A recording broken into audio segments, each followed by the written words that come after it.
Hello, hello, hello. Today, magta-try tayo mag-ayos ng NSS na power station. So, ang sabi sa akin ay nasaksakan ng power dito. So, nagsalubong yung power from sa DU papunta sa power station. Ito, nabuksan na natin. Ito yung front panel, ito yung inverter. If susundan natin yung AC, ito yung saksakan. So, papunta siya dito. Pag tinignan nyo sa likod, ito, makikita nyo na yung nasunog na yung trace dito. Iniisip ko before ay may pumutok, pero mukhang wala, trace lang siya. So yun yung bumigay. Okay, so para masundan nyo yung gagawin natin, kailangan nating malaman kung paano ba nag-work ang inverter. So basic lang, hindi naman tayo magiging advanced. Tapos yung drawing natin hindi totoong schematics para makita lang natin kung paano siya nag-work. Titignan natin yung board natin. Input ng battery. Ito. So negative and positive. Makikita nyo may capacitor dito. So nakakonect ka in parallel sa battery input natin. Tapos may fuse. May fuse dito sa positive. So, lagay natin fuse. So, after ng fuse natin, papunta na yan sa MOSFET natin at dito sa transformer para ma-convert niya to a higher voltage. Mga around 300 volts yun. Dalawang, hindi ko i-drawing na totoong ng MOSFET yan. Tapos, may nagsisignal dito sa MOSFET natin kung magta-turn on or turn off. Tapos, etong MOSFET na to, connected yan sa meron tayo dito transformer. Ayan, transformer. Tapos yung output nito,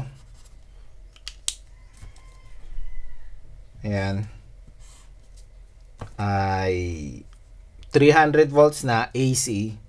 Tapos meron tayong mga diodes dito para ma-convert niya to DC. So may group tayo ng diodes dito. Apat yun. Hindi ko na i-drawing yung apat. Basta papasok sa yung output ng transformer natin na AC. Pupunta sa diodes na to para maging ang labas na nyan DC. Tapos from DC may capacitor ulit dyan. And then, meron tayong apat na MOSFET dito. Hindi ko na i-drawing yung apat na MOSFET. Para i-modulate niya yung around 300 plus volts na DC to AC. So, paglabas dito, AC na. So, ito yung palabas. Dito yung nagkaroon ng problema. Ito na. So, para sa akin, parang pwede nating i-divide sa dalawa or tatlo yung importante na part niya. Una, yung MOSFET tsaka transformer na nag-step up nung battery voltage natin. And then, may diode na mag-rectify. And then, MOSFET again para ma-modulate na to AC. So, pag titingnan natin yung board natin, etong dalawang MOSFET na to, tsaka etong transformer, yan yung magkasama. Tapos, eto yung nagko-convert to AC. Yung diode natin, ito. Marami pang mga maliliit na components na makikita nyo, pero mga supporting components na lang dyan para sa mga IC at sa MOSFET. Ang gagawin natin, susundan lang natin yung daan ng kuryente. Since na short siya mula sa AC, so mas madaling sundan natin yung daan ng kuryente mula sa pinagsaksakan dito. So, parang dito tayo mag-check muna sa AC. Pabalik. At yun nga, pinakita ko na sa inyo kanina yung nasunog na line dito ng PCB. At ang susunod dyan, ito na yung mga MOSFET natin. Apat yan. Itong makikita nyo tatlong mga to. Ayan. So, connected yan dito sa output nung diode natin. Yung nag-rectify ng 300 volts plus AC to DC. So, check lang natin kung shorted yung mga MOSFET natin. Ayan.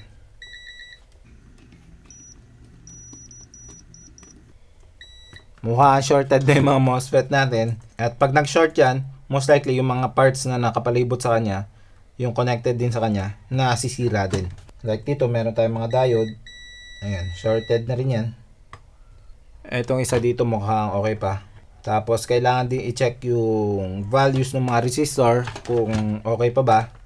At etong mga, pwede din natin i-check yung mga diodes. Ito tayo sa diode mode. Ito, okay pa to. So, ang gagawin natin itong MOSFETs na to, tanggalin natin. Tapos, check natin yung dalawang MOSFET dito kung nadamay ba sila.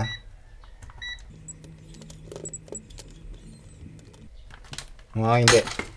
So, unang gagawin natin, tanggalin natin yung MOSFETs. Tapos, pakita ko rin pala sa inyo kung ano nangyayari kapag sinaksak na natin.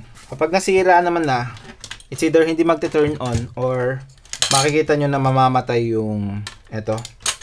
Lagyan natin ng power. 12 volts. Check natin kung nagte-turn on. Ayan, so gumagana pa yung display. Ito yung AC. Nagte-turn on siya, pero namatay din. It's possible na nadidetect niya may short, kaya tinatry niya i-turn on, pero namatay din. Tanggalin na natin itong mga MOSFET.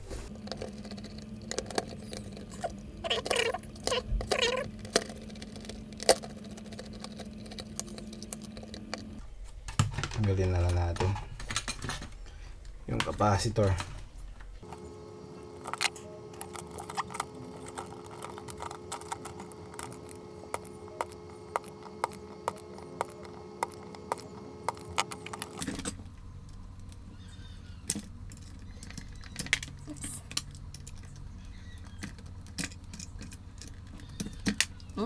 Check natin ulit. Wala na oh, hindi na shorted. Hindi naman siguro yung capacitor natin na shorted. Oh, hindi. So, etong mga to ang sira. Check lang natin yung diode. Okay. So, okay pa yung diode natin. Yung nakikita natin na mali na values kanina ay dahil nakakabit pa siya sa MOSFET natin na sira. Order lang tayo nito. So, wala pa tayong pamalit.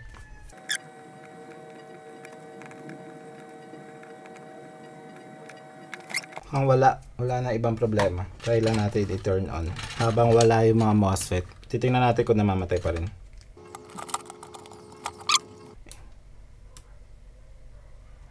Ayan, so pag turn on natin ng AC, hindi na siya namamatay kasi wala nang short. So, hindi lang yung nag-iisa. Meron pa isa ulit dito. Same na nangyari. Sunog din. At pag titignan nyo yung parts, mukhang walang ibang sira. Tapos pag titignan nyo yung fuse, may fuse siya dito, 30 amps. Pag i-check nyo, ayan, sira na yung fuse. So, pag pinalitan nyo to, kasi isipin nyo yung fuse lang yung sira, masisira din ulit yung fuse, masusunog din. Kasi kapag i-check nyo yung battery input natin, shorted na. Kaya, nag-give up na yung fuse. Tapos, may dalawang MOSFET dito. Ito. Pag i-check natin, shorted. So, shorted na siya. Tapos, yung apat na MOSFET ulit dito, shorted na rin yung mga yan. Oh. Ayan. Mukhang yung dalawa lang yung na short.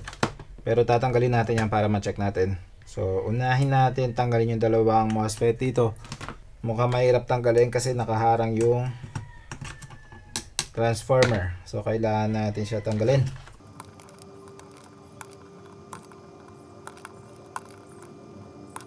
Yung battery pala nito, upgraded na to. Almost 25 amp hour yung capacity. Mas malaki pa sa EB3A or sa EcoFlow River 2 or River 3.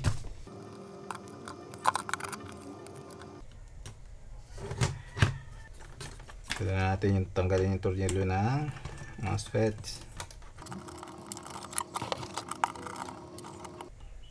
Tama na naman yung capacitor. Tanggalin din natin.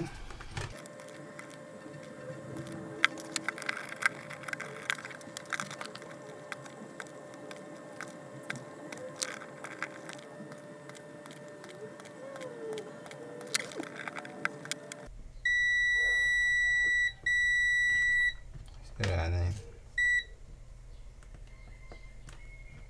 Okay.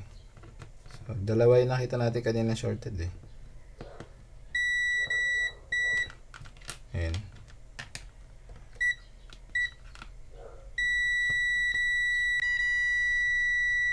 Check natin yung battery kung shorted pa rin. Hindi na. Capacitor. Okay na.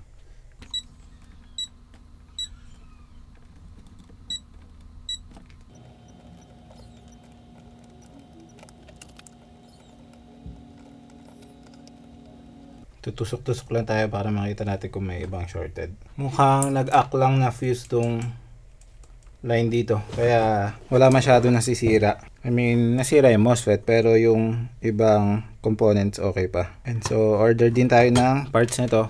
Balik tayo kapag meron na tayong pamalit.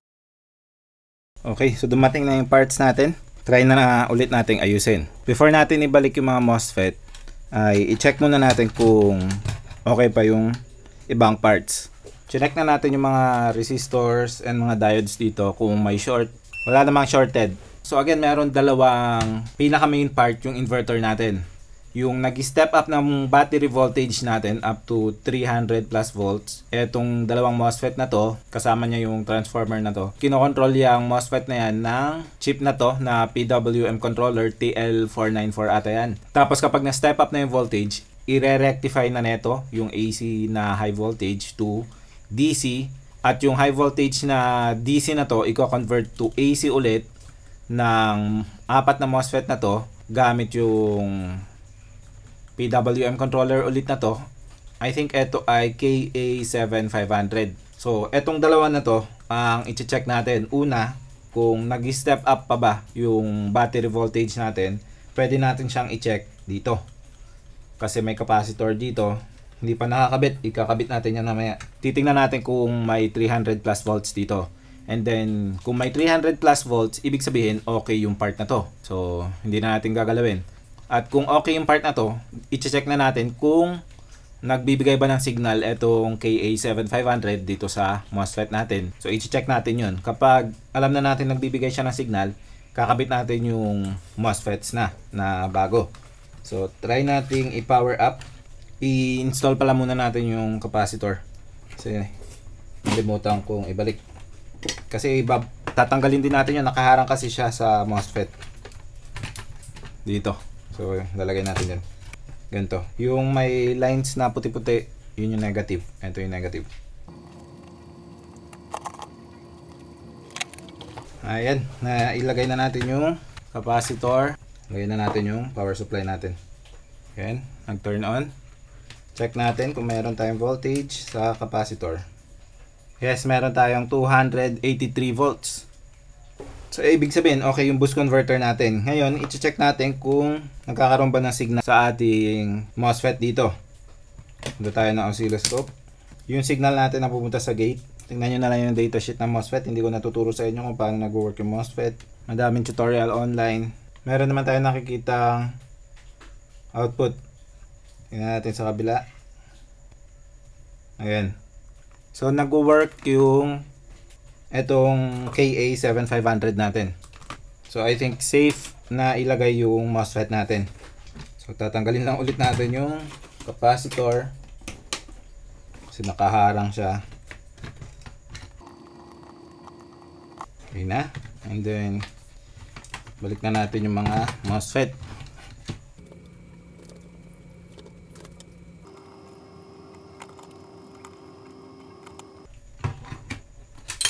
Lagay ko lang yung mga tornilyo ng MOSFET para naka-align na.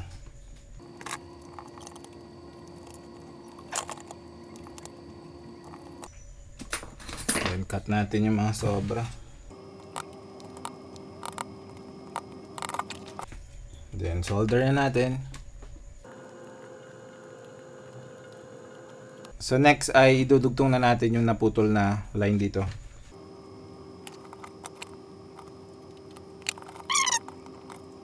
So, dinugtungan ko lang na manipis na wire para in case ma-short ulit, mag-fail ulit yung wire, matutunaw.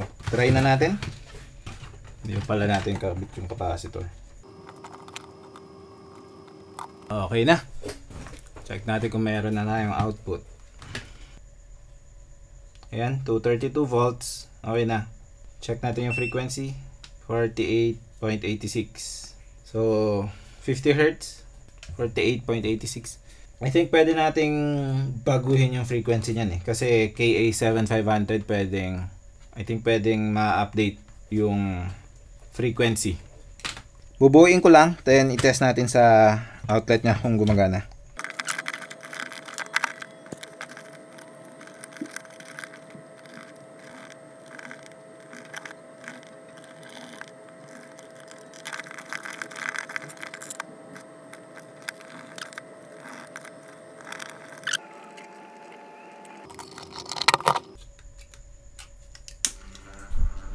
Yan, gumagana na.